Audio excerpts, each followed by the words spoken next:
Então, Márcia, como eu estava dizendo, os pais saem para conversar, saem para se divertir, saem com os amigos ou recebem os amigos em casa. Esse pai e essa mãe, os dois, não devem ficar no celular.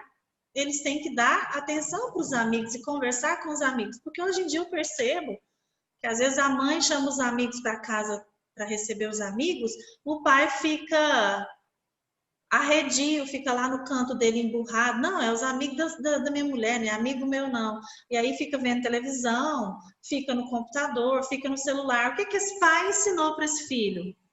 Não são todas as pessoas que eu tenho que dar atenção, eles são amigos da minha mãe, não são meus amigos. Ensinou esse comportamento de isolamento, esse comportamento desrespeitoso, na minha opinião, né? Então, na medida do possível, os pais devem ser exemplos, porque é muito melhor você ensinar com o exemplo da vida do que você ensinar apontando erros e pegando no pé, porque quanto mais pega no pé de adolescente, gente, o jogo muda.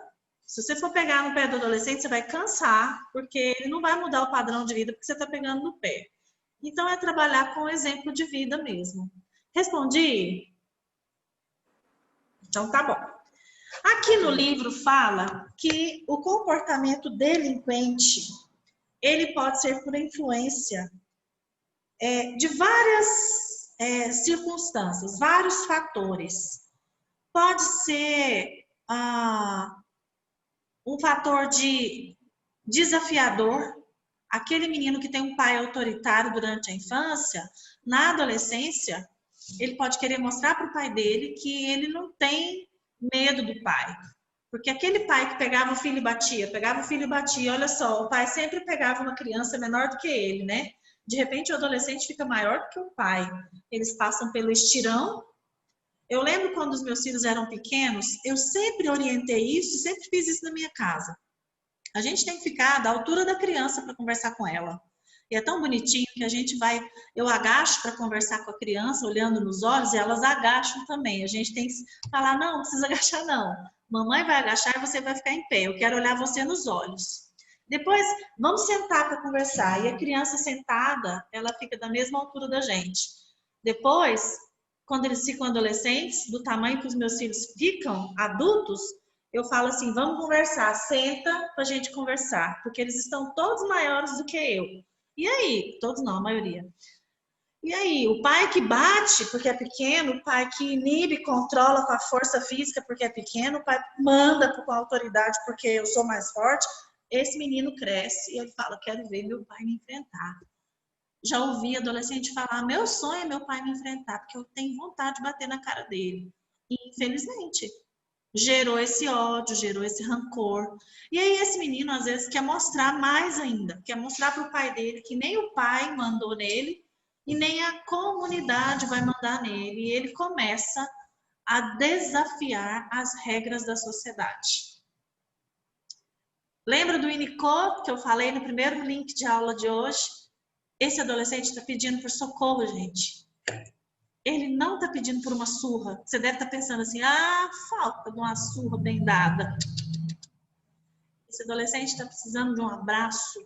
Esse adolescente está precisando de um colo. Esse adolescente está precisando de alguém que fala para ele assim, o que eu posso fazer para te ajudar?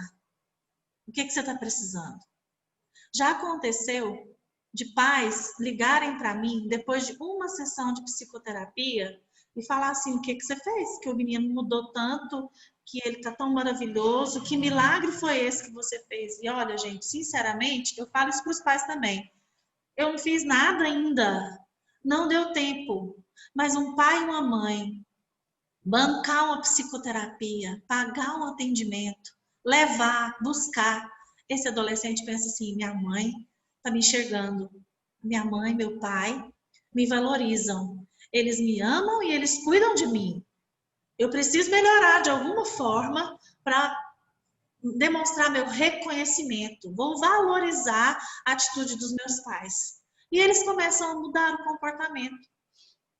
Então, nem sempre é tão simples assim. Em alguns casos, eu estou dizendo que é bem rápido, a mudança de comportamento ela é bem rápida, surte um efeito muito positivo.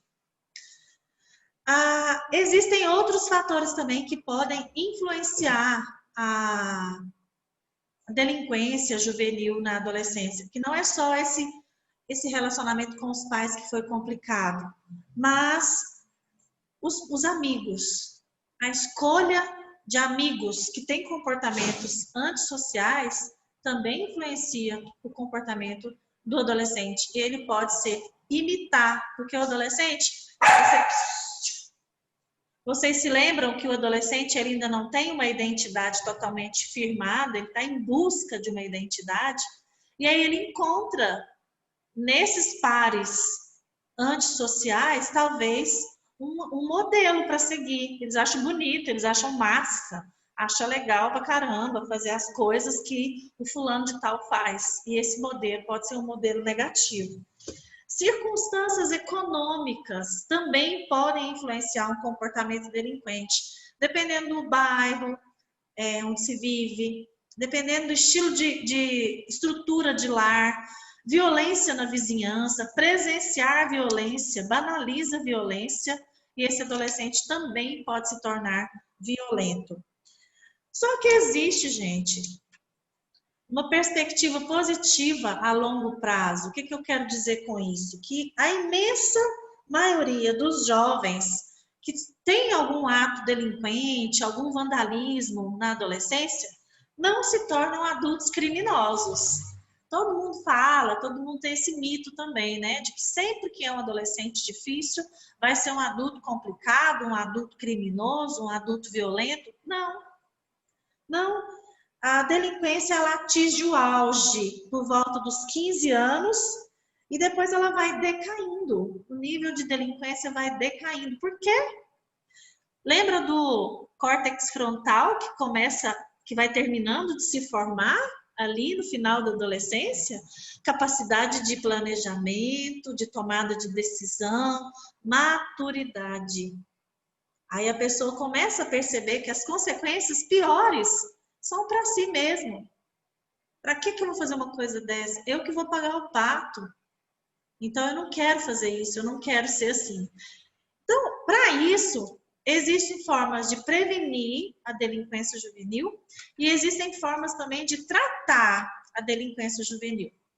Existem programas, geralmente são igrejas, que gostam muito de fazer acampamentos, retiros espirituais, faz gincana com os adolescentes, fazem brincadeiras, mostra para eles que tem jeito de ser feliz, de se alegrar, de ter amigos, sem ter necessidade de fazer coisa errada, sem ter necessidade da presença de bebida, de droga, outras substâncias complicadas. Então, alguns programas como diversão, como até mesmo alguns programas de organização política, de políticas públicas. Vocês já conhecem o PET, que é aquele programa de trabalhar com os adolescentes? Então, aquilo é uma tentativa de tirar o menino da rua, no horário que ele não está na escola, e fazer uma atividade, fazer algo produtivo, não deixar tempo do adolescente e da criança ocioso. E criança na rua, adolescente na rua, ocioso, aquele ditado que mente vazia é a oficina do diabo, combina direitinho. Que não tem o que fazer, arruma uma pedra, vamos ver quem joga a pedra mais longe, daqui a pouco vamos acertar no poste, daqui a pouco passa a polícia e aquilo que era só uma brincadeira pode acabar numa delegacia, né? Então, um pequeno furto, às vezes é legal, o colega fala que conseguiu furtar determinado objeto da lojinha, da vendinha, da farmácia, e ninguém viu. Aí o colega vai, um desafia o outro. Gente, tudo conversa de adolescente. Por quê? Porque estão com tempo ocioso, porque estão sem monitoração dos pais, que a gente já disse hoje que é importante. Então, a prevenção é importante, mas existe a possibilidade de reabilitação. Eu acredito super na reabilitação para crianças e para adolescentes. Para adultos, eu tenho as minhas reservas, não que eu não acredite totalmente. Mas para adolescente, funciona super bem. Então, informação positiva, acolhimento das dúvidas, afeto, diversão saudável, tudo isso pode ajudar adolescentes que estão em perigo de delinquência juvenil. Nós encerramos o nosso capítulo de adolescência. Na próxima aula a gente vai falar do capítulo 13, que é sobre a maioria de vocês, não todos, mas a grande maioria de vocês, que são adultos jovens. Vocês que estão dos 18 aos 40 anos são adultos jovens. Então a gente vai falar das características físicas do adulto jovem na nossa próxima aula. Tá ok?